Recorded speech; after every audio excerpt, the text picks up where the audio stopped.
বাচ্চারা মাঝে মধ্যেই বায়না করে রেস্টুরেন্টে গিয়ে খাওয়া দাওয়া করার, কিন্তু আমরা যদি বাড়িতেই ধাবা স্টাইলে পনির মশলা তৈরি করি তাহলে কিন্তু মন্দ হয় না।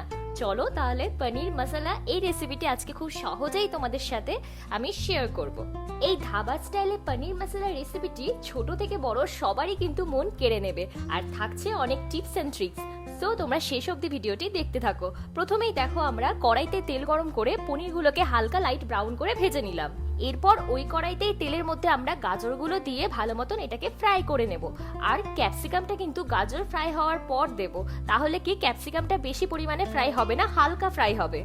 এতে করে পনির মশলা খেতে আরো বেশি ভালো লাগবে। সো দেখো গাজরগুলো ভাজা হয়ে গেলে আমরা এর মধ্যে ক্যাপসিকাম গুলো দিয়ে দিলাম, তারপর সুন্দরভাবে এটাকে হালকা করে ভেজে নিলাম। এবার গাজর আর ক্যাপসিকাম গুলোকে আমরা একটি পাত্রে তুলে নিলাম। আর দেখো বন্ধুরা, আমি কিন্তু পনিরও ভেজে নিয়েছি আর গাজর আর ক্যাপসিকামও ভেজে আলাদা করে রেখে দিয়েছি। এইবার আসল কাজটা শুরু করতে হবে, মানে কড়াইতে আমরা দিয়ে দেব 1 চামচ মতো ঘি, আর দেব তেজপাতা, এলাচ, লবঙ্গ, দারচিনি, 2টো শুকনো লঙ্কা দিয়ে ভালো মতন ফোড়নটাকে নাড়াচাড়া করব। ফোড়ন থেকে যখন মিষ্টি গন্ধ বেরিয়ে আসবে তখন এর মধ্যে কিন্তু আমরা পেঁয়াজ কুচি দিয়ে দেব।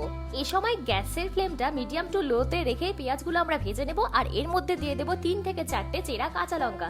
তারপর ভালো মতন পেঁয়াজটাকে লাল করে আমরা ভেজে নেব।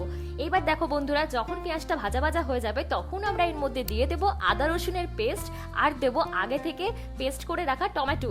এবার টমেটো পেস্ট এর মধ্যে দেওয়ার পর আমরা মশলাটাকে ভালো মতন কষিয়ে নেব। কিছুক্ষণ ভালো মতন নাড়াচাড়া করার পর আমরা এর মধ্যে দিয়ে দেব পরিমাণ মতন লবণ। লবণ দিয়ে এটাকে নাড়াচাড়া করার পর আমরা কিন্তু এর মধ্যে দিয়ে দেব চিনি। চিনি দিলে টেস্টটা কিন্তু একদম অ্যাডজাস্ট হয়ে যাবে। এবার পনির মশলা তৈরি করার জন্য আমরা কিন্তু একটা স্পেশাল মশলা তৈরি করে নেব। তার জন্য দেখো আমি নিয়েছি 1 চামচ মতন টক দই, আর এর মধ্যে দিয়ে দেব হলুদ গুঁড়ো, আর দেব ধনে গুঁড়ো, জিরে গুঁড়ো, আর ঝালের জন্য দিয়ে দেব কাশ্মীরি লঙ্কার গুঁড়ো। তারপরে এই সমস্ত উপকরণটিকে আমরা ভালো মতন মিশিয়ে নিব, আর অল্প পরিমাণ জল দিয়ে এই পেস্টটা কিন্তু ভালো মতন তৈরি করে নেব। পনির মশলাতে এই মশলাটাই কিন্তু স্পেশাল। এই মশলাটা দেওয়ার কারণে পনির মশলার টেস্ট কিন্তু আরো দ্বিগুণ হয়ে যাবে। এরপর সেই পেস্টটা কিন্তু আমরা এই মশলার মধ্যে দিয়ে দেব। এই সময় গ্যাসের ফ্লেমটাকে মিডিয়ামে রেখে আমরা মশলাটাকে 2 থেকে 3 মিনিট ভালো মতন কুক করে নেব।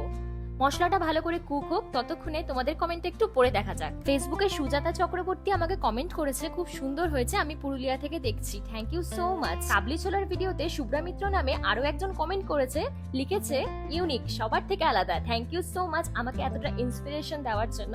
এরপরেই দেখো মশলাটার মধ্যে আমি দিয়ে দিলাম ভেজে রাখা গাজর আর ক্যাপসিকাম। এবার আমরা ভেজে রাখা পনিরগুলো এর মধ্যে দিয়ে দেব। তারপর কিন্তু ভালোভাবে গ্যাসের ফ্লেমটাকে মিডিয়ামে রেখে এটাকে সুন্দরভাবে নাড়াচাড়া করব। রেস্টুরেন্ট স্টাইলে পনির মশলা একবার বাড়িতে বানিয়ে দেখুন, দেখবেন ছোট থেকে বড় সবারই ভীষণ ভালো লাগবে। আর এই রেসিপিটা অত্যন্ত মুখরোচক, যেটা আপনার একবার খেলে কিন্তু এর স্বাদ মুখে লেগে থাকবে। এই ভিডিওটি যারা ফেসবুক থেকে দেখছেন তারা অবশ্যই কমেন্টে একবার লিখে যাবেন আপনারা কোথা থেকে এই ভিডিওটি দেখছেন। আর ইউটিউব থেকে যারা দেখছেন তারা মিঠাই কুকিং সিরিজে অবশ্যই বলবেন আপনাদের বাড়ি কোথায়। এখানে তোমাদের একটা ছোট্ট টিপস দিয়ে রাখি, আমি কিন্তু এখানে অল্প পরিমাণ জল অ্যাড করেছি। এই গ্রেভিটার স্বাদটা অ্যাকচুয়াল ভাবে বোঝার জন্যই কিন্তু আমি জল এখানে অল্প পরিমাণে অ্যাড করেছি। তারপরেই দেখো আমি সুন্দরভাবে এটাকে আরো কিছুক্ষণ নাড়াচাড়া করে নিচ্ছি। আপনারা যারা ফেসবুক মৌসা থেকে ভিডিওটি দেখছেন তারা অবশ্যই বলে যাবেন আপনাদের বাড়িটা কোথায়। আর ইউটিউব থেকে যারা দেখছেন তারাও বলবেন কোথা থেকে দেখছেন। এরপর আমরা এর মধ্যে দিয়ে দেব কস্তুরি মেথি, আর দেব সানরাইজের গরম মশলা। কস্তুরি মেথিটা স্কিপ করলে কিন্তু একদম চলবে না, এটা পনির মশলাতে দেওয়ার জন্য এর স্বাদ কিন্তু 2 থেকে 3 গুণ বেড়ে যাবে। আর তোমরা এখানে দেখো গ্রেভিটা কতটা স্পাইসি হয়েছে। এবার উপর থেকে কিন্তু আমরা দিয়ে দেব ধনেপাতা কুচি। ধনেপাতা কুচি দেওয়ার পর আমরা ভালো মতন এটাকে কিছুক্ষণ নাড়াচাড়া করে নেব। ব্যাস, তাহলেই রেডি হয়ে গেল ধাবা স্টাইলে স্পেশাল পনির মশলা। আজকের এই স্পাইসি রেসিপিটা দেখে কার কার জিভে জল এলো একটু আমাকে কমেন্টে জানাবে তো।